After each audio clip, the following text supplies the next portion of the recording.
Tall People by Evan Witmer. Act 1. An Apple for a Giant. Chapter 1. Invasion of the Unflattering Replica. New York City is highly developed in its social, economic, and architectural aspects to the point where it has surpassed intergalactic standards. This being the case, New York City has become a much sought-after environment for extraterrestrial life. Over the years, the city has borne witness to a frequent onslaught of alien takeover attempts. To counter these relentless assaults, a one-man special police force was drafted consisting of a 200-foot-tall resident of Brooklyn. His name was Seiryu Takanagi, the biggest lizard on the eastern seaboard. However, most New Yorkers had their own monikers for their local hero. "Don't step on my apartment, you fat skink!" shouted a loud New Yorker from his balcony. "Sir, you must have received notice to evacuate your building. I can't always control where I stomp." Seiryu found himself engaged in a fierce confrontation, battling against a robotic incarnation of himself, this being the third or fourth iteration of Mecha Seiryu. The mechanical adversary tightened its grip, securing its arm firmly around Seiryu's neck. In a desperate struggle, Seiryu sought to thwart the robot's impending move, knowing that the next maneuver would result in him being flipped onto his back, potentially crushing the building behind him. "Brother, this place is under $1,000 a month and 2 blocks from work," shouted the man on the balcony. "I ain't budging if it means you're gonna knock it over." "I can't help it." Seiryu felt Mecha Seiryu pulling him off the ground. "Move, man, I don't want to crush you." "Fuck you, man, try harder." Seiryu snarled until taupe smoke billowed upwards from his nostrils. He opened wide and bit down on Mecha Seiryu's shoulder till his teeth punched through the metal. The robot let out a garbled recording of Seiryu's iconic roar like an alligator growling into a megaphone. Seiryu shoved them both forward, away from the man and his precious microloft. Seiryu pinned the robot to the ground, crushing the building on the other side of the street. "Beepity boop, get off my tits," droned Mecha Seiryu. "Activating chest cannon." Seiryu felt a warm spot in the middle of his abdomen. A muffled whining noise sounded. Then a force like rushing water knocked him off of his opponent. He landed on his feet and staggered backward. Disoriented, he backed into the building behind him, and his dorsal plates wedged into the front wall. "You spiny-ass bitch," shouted the man on the balcony.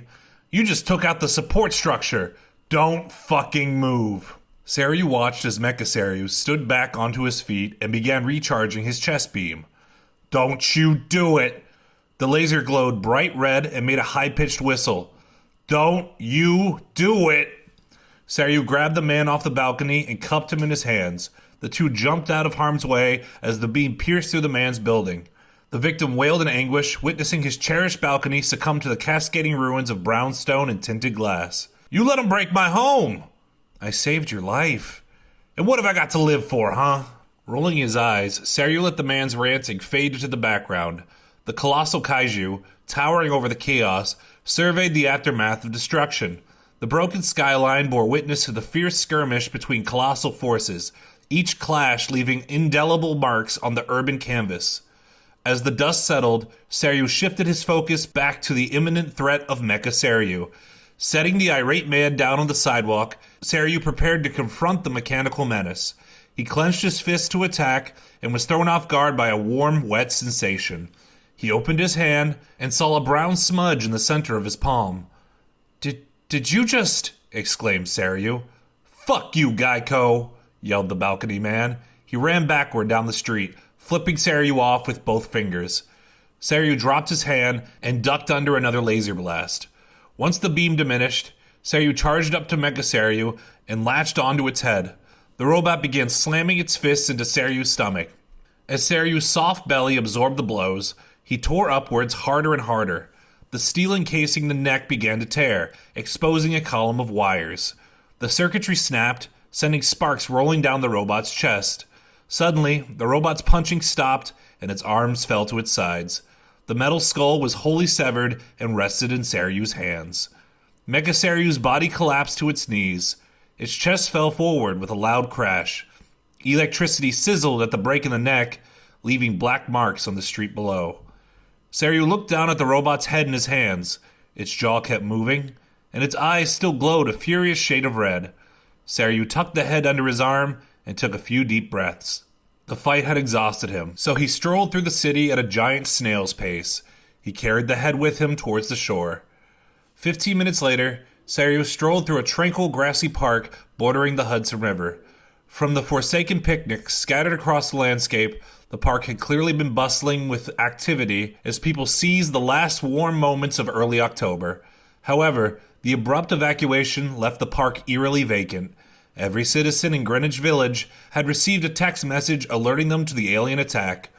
It wouldn't be till Mecha Seiryu's wreckage was cleared that they would be invited to return. This could take days. Seiryu walked up to the river's edge, sat down, and placed the steel head beside him. He held out his hands over the river and saw his scales were one shade bluer. The water was cloudy and brown, polluted from the city's waste. He flipped his right hand and saw the smudge of shit in his palm. He lowered it into the river and used his other hand to wipe it off. As he finished scrubbing, a slimy sensation wrapped around his hand till it squeezed closed. He quickly yanked it out of the water to see a tentacle holding his hand shut. A bottle of Genesee ale was placed in his clutch. The head of a giant codfish poked out of the water. By the smell of things, somebody had a long day. The tentacle slid off his hands. Want to wind down?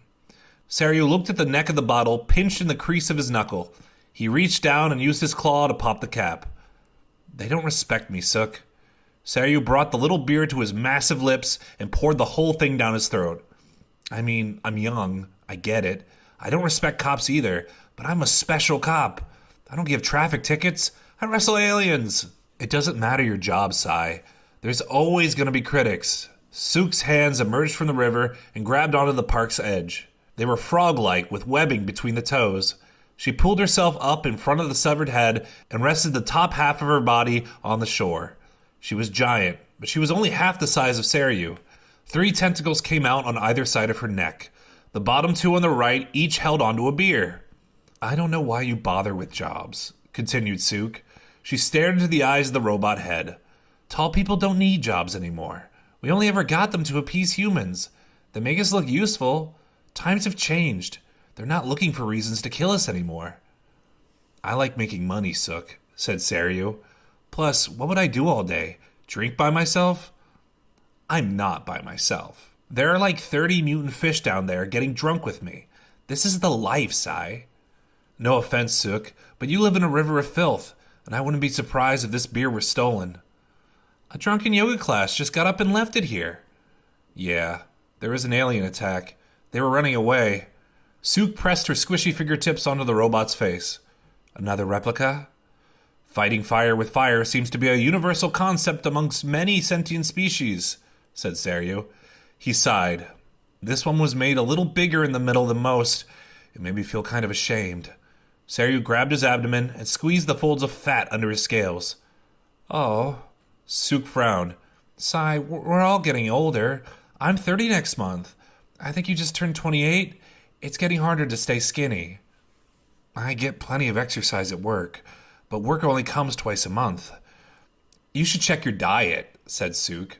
With all the stress at work, you're probably eating more. Seiryu nodded. He sat down his empty beer and stood up off the ground. Oh, come on, don't leave. Sook held out one of the beers wrapped in her tentacles. Stay and party. Another time, I promise. Seiryu reached down and picked up the metallic head. When's the next time you're drinking? Shit, Sai, we're always drinking in the Hudson, said Sook. There's nothing else to do in the Hudson. Chapter 2. Monkey Business Gets Good Benefits. Seiryu carried the steel head through the streets of Brooklyn on the way to his home. Brooklynites stared up at the skull. Some took pictures.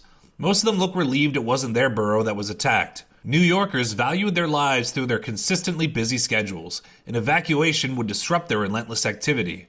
Seiryu returned to his home on Mau Mau Island, a modest landmass sandwiched between 2 creeks in Brooklyn's Marine Park. Seiryu's roommate was in the island's center, watching movies on a drive-in theater screen. He was a giant bonobo, roughly 50 feet shorter than Seiryu. His birth name was Gyan II, but he preferred to be called Junior. Seiryu walked past Junior and gave him a little wave. I'll be right back, he muttered before leaving for his room. a section of the island to the east marked off with a bright orange line painted in the grass. As he sat the robot's head on the shore, he caught sight of the stack of shipping containers in the corner, and his stomach growled. Looking to re-energize, he ripped open the top box and slid out the snack inside, an oversized spider the size of his hand. Its legs were curled tightly around its body for shipping. These bugs were Seiryu's favorite meal, shipped directly to New York all the way from Iwata Island, his ancestral home off the coast of Japan. Seiryu pulled the legs off the dead spider and left the thorax next to the crates. He usually ate the whole thing, but his weight changes had him acting differently. He took the legs with him to the center of the island and sat down next to his roommate. Junior had his own snack beside him, a shipping container with oversized produce, with the name Happy Green GMOs printed on the side. Seiryu watched Junior stuff his face with pumpkin-sized oranges and carrots as tall as a human.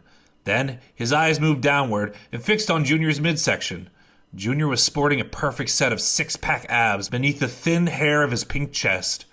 Seiryu's hand stiffened, causing the shells of his spider legs to snap. He gave his frustration a moment to exist freely, then let it go. He repositioned his eyes toward a screen where a group of teenagers gathered around a giant anthropomorphic tree sitting in Central Park. It was giving the kids a magical quest that would save the city. "Isn't that one of Chloe's characters?" asked Junior, pointing at the talking elm. "Yeah, it is." Seiryu's head wilted towards his shoulder. "How are we watching this? Merlin the Magic Oak isn't supposed to be out until Thanksgiving." Junior's lips peeled back as he smiled. "I got it as a gift from NBC. I cleaned 30 Rock yesterday.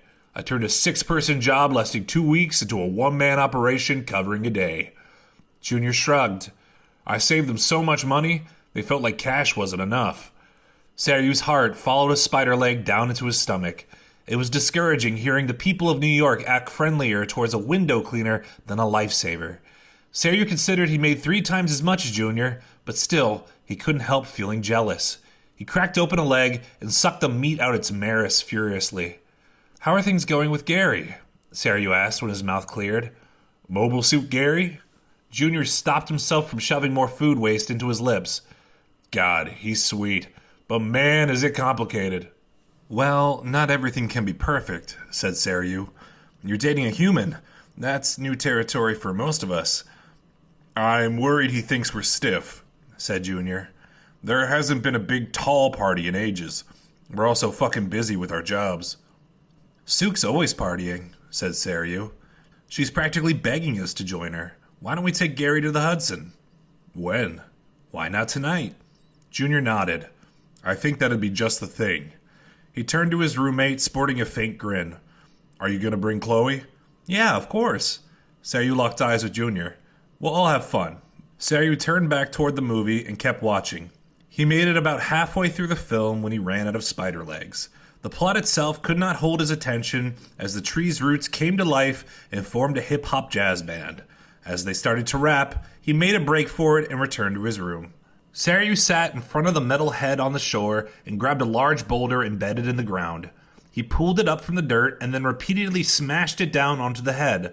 The first 2 bangs left nothing but dents, but the third one cracked it.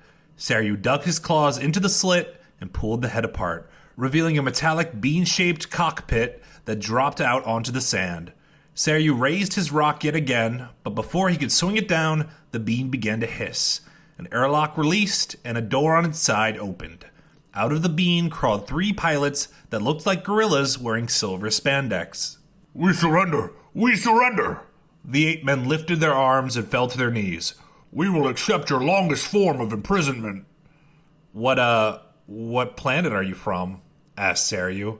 "We are Gorillians from the planet Gorillia," said the alien, standing front and center. "So you're definitely not humans from the future, right?" Seiryu squinted his eyes to see the fine details of their anatomy, because sometimes we get those. "No, we're from this era." "Okay, well then, I'm afraid your species doesn't have any rights on this planet." "Oh?"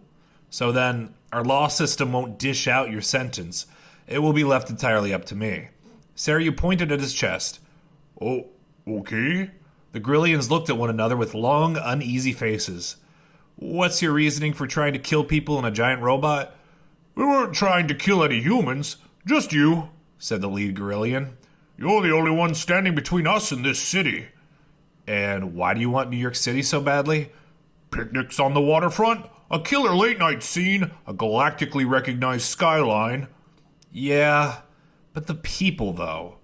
The lead Gorillion shrugged as his lips tightened. I'm sure humans are much like Gorillions. People suck anywhere you go. I don't buy that, replied Seiryu. His head looked offshore. I bet there's good people out there. Do you personally not like New York? I don't know. I might just be depressed. Seiryu turned his head back towards the Gorillions. He looked up and down at their ape-like forms. Lift your shirts. Pardon? Lift up your shirts, said Seiryu. I want to see something. The Gorillions all looked at one another with crinkled brows. They shrugged and then pulled up the bottoms of their latex shirts. They each revealed a set of perfect abs. Seiryu's hand stiffened again, clenching hard onto the rock in his fist. He raised the boulder back over his head and then swung downwards. Chapter 3. The Creature's Features. When an entire section of New York City is evacuated, it presents a unique opportunity for film crews to shoot their films in the abandoned area without paying hefty fees for cutting off traffic. When Seiryu returned to Greenwich Village, he found his girlfriend's latest production filming at the Washington Square Arch. Chloe was dressed in a black mocap suit with white balls dispersed evenly throughout her body. The form-fitting material showed off her saucy shape. She had long, double-jointed limbs packed with curvaceous muscle. Tucked under her core was an adorable set of vestigial arms, and her face was like an anglerfish with lungs sticking out the sides. Seiryu was blinded by her allure. His physical attraction was so strong, he worked hard to better understand the person beneath all that slick, colorless flesh. Seiryu stared at her as she worked. The director instructed her to crouch down and stick her head through the arch. Her bussy behind stretched her fabric as she knelt. She curled her hands around the columns of the arch and braced her neck against the frieze. She quarter-turned her head and pulled it back till it hit the edges of the arch. "Good stuff, Chloe," shouted the director. "Now, let's see some anguish." "What's my motivation?" she asked. "You're a little friendly man out for a nice stroll around the village. It's warm and sunny, a perfect day. Suddenly interrupted by a Nazi screaming in the park. Next thing you know, you're a 200-foot-tall muscle man with his head stuck in an arch." Chloe retracted her eyelids, showing as much white as possible. Then she pulled her lips back to show her jaw clenched in agony. "Perfect," said the director. "It's gonna look like it's cracking in post-production. Now, go ahead and take a break. I think your boyfriend's here." "Oh." Chloe quickly loosened her face till it appeared girlish again. She looked at Seiryu and spoke softly. "Hi, sweetie." She pulled herself out of the arch and walked off set. "Hey, babe, how's your day going?" "Oh, you know." Her eyes dropped towards their feet while her mouth stayed flat. The expression failed to register with Seiryu. "Work's treating you well?" Yeah, I guess." Seiryu anticipated more of a response. He was always curious about how human directors treated tall actors. Chloe always seemed on set, so he sometimes worried she was being overworked. "Anything else new?" asked Seiryu. "I felt weirdly hungry today." Seiryu waited a moment to see if there'd be any elaboration, but there would be no follow-up. Chloe stood silent until she lost eye contact and descended into a quadruple stance. She always did that when she was feeling shy. She looked down at her hands. She finally broke the silence. "I wasn't expecting to see you. It looked like you beheaded that robot a while ago." "Yeah, no, I left for a bit," said Seiryu. "I thought I'd come back and find you guys." "Oh, okay." Chloe looked over her shoulder. "Do you need anything?" Suddenly, a handsome human approached and stood between Chloe's arms. He looked up at Seiryu and smiled. "Oh, Sai, this is Aaron Rayner," said Chloe. "He's the star of the movie." "Pleased to meet you," said Aaron. He waved up at Seiryu. "Good to meet you too, man." "Chloe here plays a giant version of me," said Aaron. "I play a gay superhero living in the village. Whenever I see a hate crime, I get all fucking huge." "Sounds original. What's it called?" "The Big Gay." "Very clever," said Seiryu politely. "So then your character?" "Adam." "Yes, Adam. Adam just happened to run into an angry Nazi chilling out in the village." Aaron nodded excitedly, with a look that said he thought it was brilliant. Once he realized Seiryu felt differently, he stopped and crossed his arms. You don't like it? Nah, I mean, that's really cool, man. Definitely punch Nazis, replied Seiryu. But wouldn't you find a lot more hate crimes outside of the village? Wait, why? Well, I mean, the village is supposed to be a haven for gay people. Wouldn't the more heroic act be leaving the haven and trying to instate humanity where it's hard to find? Aaron scratched at a well-kempt beard growing under his chin. He's not the writer, sweetie, said Chloe. Your boyfriend makes an interesting point, though, said Aaron. It's not too late for reshoots. Is there a more conservative part of town for an attack soon? Is there a more conservative part of town due for an attack soon? How about Staten Island? I don't really know until they're currently attacking, said Seiryu. It's kind of dependent on what they're looking for. I see. Aaron nodded. Fair enough. I'm gonna call our writers. Aaron pulled out his phone and walked down the street. Reshoots, huh? Said Chloe. Sounds like a lot more work for me. Oh no, I'm so sorry. No, it's fine, sweetie. Chloe looked at Seiryu and grinned. I'm just trying to make a joke. Oh, yeah. Seiryu forced out a laugh. So then, are you really busy? No, we'll probably stop for the day if we're doing reshoots. Want to go party at Souk's tonight? In the Hudson? In the Hudson. That place is filthy. Seiryu nodded. It's okay if you don't want to. No, I think it's sweet you came here just to ask me.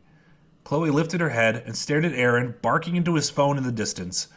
I can do it. I can come. Really? Are you sure? Chloe nodded gingerly. Cool. Seiryu paused and stared at Chloe till she looked back at him. Then he nudged his head forward to kiss her. She fidgeted. He stopped. I was just going to... No, I know. Sorry. She opened her jaw and pushed her chin forward. Their mouths locked, and Chloe's head lungs expanded. Then she pulled back. I'll see you tonight. Be sure to like and subscribe to hear subsequent chapters.